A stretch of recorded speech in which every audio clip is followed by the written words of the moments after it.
Welcome to Infotech and research. आज हम लोग पढ़ने जा रहे हैं फार्मास्यूटिकल एनालिसिस का जो मोस्ट इंपॉर्टेंट क्वेश्चन है उसका हम लोग सोल्यूशन पढ़ेंगे। मैंने बताया था ना आप लोग को 16 क्वेश्चन इंपॉर्टेंट बताया था। यूनिट 1 में आप देखो 4 क्वेश्चन है, मैं अब एक एक करके सबको सॉल्व कराता चलाऊंगा पार्ट वाइज, ठीक है। तो आज मैं ये पहला क्वेश्चन जो सॉल्व कराऊंगा, discuss various type of error and method of for minimizing them. तो मैं सबकी प्लेलिस्ट में लिंक डाल दूंगा डिस्क्रिप्शन में, आप लोग उसको देख लीजिएगा, ठीक है। अब हम लोग चलो इसके सोल्यूशन पे जाते हैं, ठीक है। तो पहला क्वेश्चन है discuss various type of error and method for minimizing them. तो एरर क्या होता है, कितने टाइप के होते हैं और उसका मतलब क्या होता है, उसको मिनिमाइज करने का तरीका क्या होता है। देखो एरर मतलब क्या, गलती। अब देखो फार्मास्यूटिकल एनालिसिस में एरर का डिफिनेशन देखो क्या है, the difference between standard and observe value, ठीक है ना। जैसे क्या है हम लोग का, देखो पैरासीटामॉल है, हम लोग उसकी वैल्यू कितनी, स्टैंडर्ड वैल्यू कितनी है, 500 mg है। हम लोग कैलकुलेट किया, जो हम लोग वैल्यू कैलकुलेट किए, हो सकता है कि ये कितना है 480 आ जाए। तो ये क्या, इन दोनों के बीच का जो डिफरेंस है इसी को कहते हैं एरर, ठीक है। तो अब देखो ये फार्मास्यूटिकल एनालिसिस की डिफिनेशन ये है, ठीक है। और जो वैसे नॉर्मल है तो मतलब किसी कोई गलती है तो उसको एरर कहते हैं, ठीक है।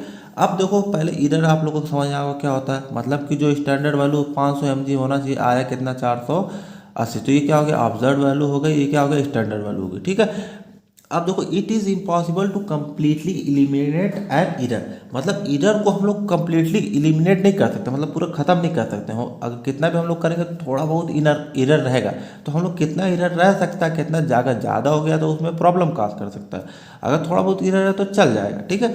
तो दे कैन बी क्लासिफाइड है, दो तरीके का होता है। देखो वेरियस टाइप पूछा था, वेरियस टाइप ऑफ एरर हम लोग दो तरीके का होता है। पहला होता है डिटर्मिनेंट एरर और होता है एक इनडिटर्मिनेंट एरर। डिटर्मिनेंट एरर क्या होता है, जैसे क्या होगा, एग्जाम एरर इन टाइट्रेशन। तो those error which can be avoided, ठीक है ना। ऐसा एरर जो हम लोग अवॉइड कर सकते हैं, whose magnitude can be determine, हम लोग उसको पता कर सकते हैं, ठीक है।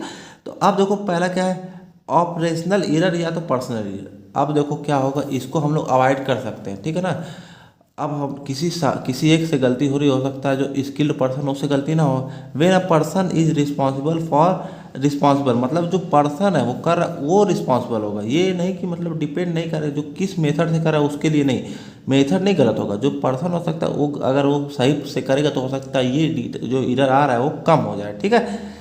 एग्जाम्पल जैसे जजमेंट ऑफ कलर। अब हम लोग टाइटेशन कर रहे हैं, अब कलर आ गया है, एंड पॉइंट आ गया, उसके बाद भी हम लोग उसमें उसको ऐड करते जाएंगे तो क्या हो सकता है, ये प्रॉब्लम काज कर सकता है। मतलब ये क्या रहेगा, ये एरर करेगा, एरर हम लोग को देगा, ठीक है।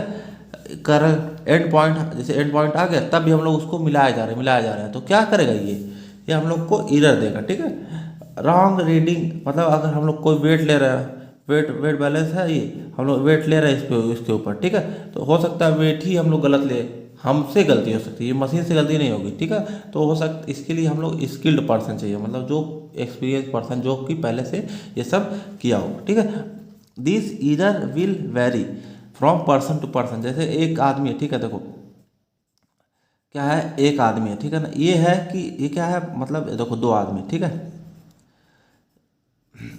ये जो आदमी है कई बार मतलब एक्सपेरिमेंट कर चुका है, इसके पास एक्सपीरियंस है, ये है नया है। तो अब ये दोनों जब करेंगे एक्सपेरिमेंट तो इसका जो रहेगा, इसका एरर बहुत कम आएगा क्योंकि इसको सब पता है कैसे करना है कैसे नहीं करना। इसका जो एरर आएगा वो क्या होगा, ज़्यादा आएगा। तो इसीलिए मतलब कि पर्सन टू पर्सन क्या होगा, डिफर करेगा। कैन बी मिनिमाइज, हम लोग कैसे इसको कर सकते हैं, अगर कोई एक्सपेरिमेंट एक्सपीरियंस्ड वाला बंदा आया वो कर रहा है, वो उससे हम लोग को कम हो सकता है। केयरफुल फिजिकल मैनिपुलेशन, मतलब कि मैनिपुलेशन मतलब क्या, चालाकी। तो हम लोग अच्छी से चालाकी से इसको करेंगे तो हो सकता है ये एरर जो है वो कम हो जाए, ठीक है। अब डिटर्मिनेंट वाले में देखो सेकेंड नंबर क्या, इंस्ट्रूमेंटल एंड केमिकल एरर। तो इसमें क्या होता है, electrical instrument are very very much prone determinate. जैसे क्या हो गया, आप देखो हम लोग क्या कर रहे हैं, एक्सपेरिमेंट कर रहे हैं, जो हम लोग का जो इंस्ट्रूमेंट है वही अगर गलत रीडिंग देने लगे तो क्या हो जाएगा, हम लोग का एरर आ जाएगा, ठीक है। जैसे कि हम लोग को नापना था 5 ग्राम, ये नाप के 6 ग्राम नापा है और बता रहा है 5 ग्राम, तो क्या एरर आ सकता है ना। तो error because fluctuation in voltage, हम लोग कोई चीज़ कर रहे हैं, ठीक है, कोई एक्सपेरिमेंट कर रहे हैं, उसमें कभी वोल्टेज कम हो गया, हम लोग अगर हीट कर रहे हो सही से हीट ही नहीं हो पाए, हम लोग जानेंगे सही है वोल्टेज तो हो सकता है उतना हीट ना हो पाए। तो कोई भी मतलब फ्लक्चुएशन मतलब इंस्ट्रूमेंट की वजह से error due to unadjustment balance calibrated. हम लोग अगर उसको सही से जांच ही नहीं करें, बैलेंस जो है उसको सही से जांचा नहीं, तो उसमें भी एरर आ सकता है, ठीक है ना। यूज़ ऑफ लो ग्रेड क्या होगा, केमिकल राइज टू काइंड, मतलब अगर देखो हम लोग कोई सस्ता सस्ता केमिकल लाए, उसमें क्या हो सकता है, एडल्ट्रेशन हो सकता है, तो वो क्या कर देगा, वो हम लोग को एरर ला देगा, ठीक है। तो हम लोग ये सब क्या होगा, ये डिटर्मिनेंट एरर, मतलब इसको हम लोग सही कर सकते हैं, ठीक है। अगर हम लोग सही से करेंगे तो इसको हो सकता है इसको अवॉइड किया जा सकता है, ठीक है। अब देखो क्या है, थर्ड वाला क्या है, मेथड एरर। तो is it arises due to incorrect sampling और इनकरेक्ट, मतलब एग्जांपल क्या होगा, देखो ग्रामेटिक एनालिसिस है, ठीक है ना। हम लोग क्या किया, इसको हम लोग प्रेसिपिटेशन बना, उसमें क्या हो सकता है, अगर अलग से इम्प्योरिटी आ गई तो इसको कहेंगे मेथड एरर। तो देखो क्या होगा, हम लोग पीपीटी आई, उसके साथ क्या हो गया, उसके साथ साथ क्या आ गया, हम लोग यहाँ पीपीटी आई, उसके साथ हम लोग को इम्प्योरिटी भी आ गया, तो ये क्या होगा, ये इसको कहेंगे मेथड एरर कहेंगे, ठीक है। अब देखो अगला जो है क्या होगा, इनडिटर्मिनेंट एरर या तो रैंडम एरर, ठीक है ना। अब ये एरर जो होता है वो क्या होता है, मतलब कि हम लोग डू नॉट है, मतलब इसका कोई रीज़न नहीं है कि मतलब क्यों हो रहा है, ठीक है। और ये क्या हो, सही भी नहीं हो सकता है, मतलब रैंडम है, कब कहाँ हो जाए कैसे हो जाए एरर हम लोग को नहीं पता, ठीक है। ये इसको एलिमिनेट नहीं कर, और हम लोग ये भी नहीं मतलब अंदाज़ा भी नहीं लगा सकते कि एरर कहाँ से आ रहा है, ठीक है। तो इसको कहेंगे रैंडम एरर। तो दो टाइप होता है, ठीक है। It is also known as accidental और रैंडम, मतलब कि एक्सीडेंट से हो गया या तो रैंडमली हो गया, तो इसको हम लोग क्या कर सकते हैं, प्रिडिक्ट नहीं कर सकते हैं, इसको एलिमिनेट नहीं कर सकते हैं, और इसका रीज़न भी हम लोग नहीं जानते कि मतलब क्यों हुआ। तो इसको कहेंगे इनडिटर्मिनेट एरर, और डिटर्मिनेट एरर में तीन होता है, ठीक है। तो मैंने आपको ये पूरा बता दिया, ठीक है। अब देखो मेथड फॉर मिनिमाइजिंग एरर, तो उसको भी हम लोग देखते हैं, उसको अभी देखते हैं, ठीक है। कौन कौन सा तरीका होता है जिससे हम लोग को जो एरर होता है उसको हम लोग कम कर सकते हैं, मिनिमाइज कर सकते हैं, ठीक है। पहला होता है इंस्ट्रूमेंटल एरर जो होता है, उसको हम लोग कैसे उसको कम कर सकते हैं, प्रॉपर कैलिब्रेशन, मतलब पूरे अच्छी तरीके से क्या करेंगे, जांच करेंगे, ठीक है। Should be perform ensure performance by equipment faculty, equipment should be corrected bye expert, मतलब कोई एक्सपर्ट है उसके द्वारा हम लोग को चेक करवाना पड़ेगा वो सही हो रहा है कि नहीं, ठीक है। एंड रीचेक, मतलब दोबारा उसको चेक कराना पड़ेगा। फॉर एक्यूरेसी, मतलब एकदम उसको एग्जैक्ट अच्छे से रिजल्ट पाने के लिए।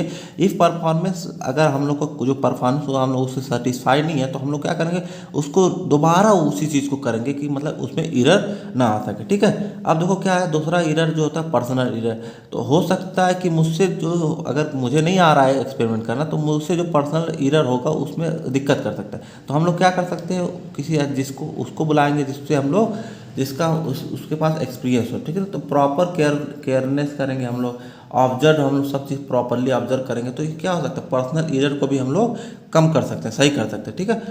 केमिकल एरर, आप देखो इसको केमिकल एरर को कम करने के लिए हम लोग क्या करेंगे, स्टैंडर्ड केमिकल लेंगे, कहाँ से, ऑथेंटिक, मतलब एकदम 100%, मतलब 100% नहीं, मतलब एकदम अच्छी जगह से, जहाँ से सुरक्षित जगह से हम लोग लेंगे, ठीक है। सोर्स विदाउट इम्प्योरिटी, जिसके अंदर क्या होगा, कोई इम्प्योरिटी नहीं, जैसे ये क्या है, केमिकल सब्सटेंस है, ठीक है ना, इसके अंदर इम्प्योरिटी नहीं होनी चाहिए, नो इम्प्योरिटी प्रेजेंट, ठीक है।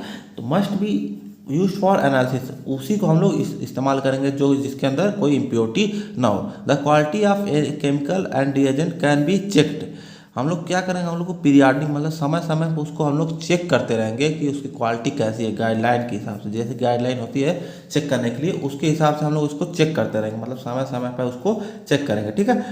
अब देखो एरर इन मेथोडोलॉजी, मतलब क्या मेथोडोलॉजी में कैसे कैसे एरर आता है, तो उसको हम लोग कैसे कम कर सकते हैं। This error can be avoided, इसको हम लोग अवॉइड कर सकते हैं कैसे, बाय फॉलोइंग स्टैंडर्ड मेथड, अगर हम लोग कोई स्टैंडर्ड मेथड, मतलब जो कि बुक में लिखा है वो सही तरीका है, उसको हम लोग फॉलो करेंगे, तो उसमें क्या होगा, एरर आने का चांस बहुत कम हो जाएगा, ठीक है। प्रॉपर रेफरेंस कंटिन्यूअस मॉनिटरिंग, मतलब उसको लगातार हम लोग उसको ऊपर देखते रहेंगे, नज़र जमाए रहेंगे।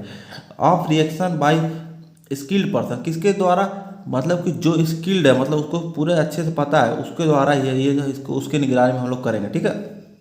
तो इससे क्या हो सकता है कि जो एरर रहेगा वो कम हो सकता है, ठीक है।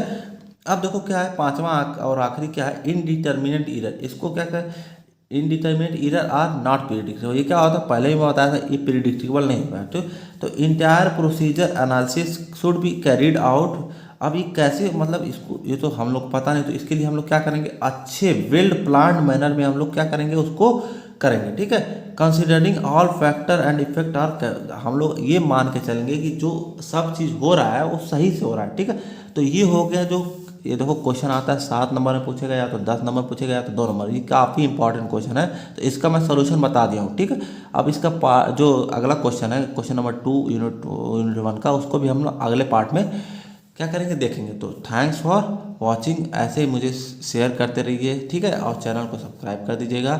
थैंक्स फॉर वॉचिंग, आपने मुझे इतना टाइम दिया उसके लिए बहुत बहुत शुक्रिया, ठीक है।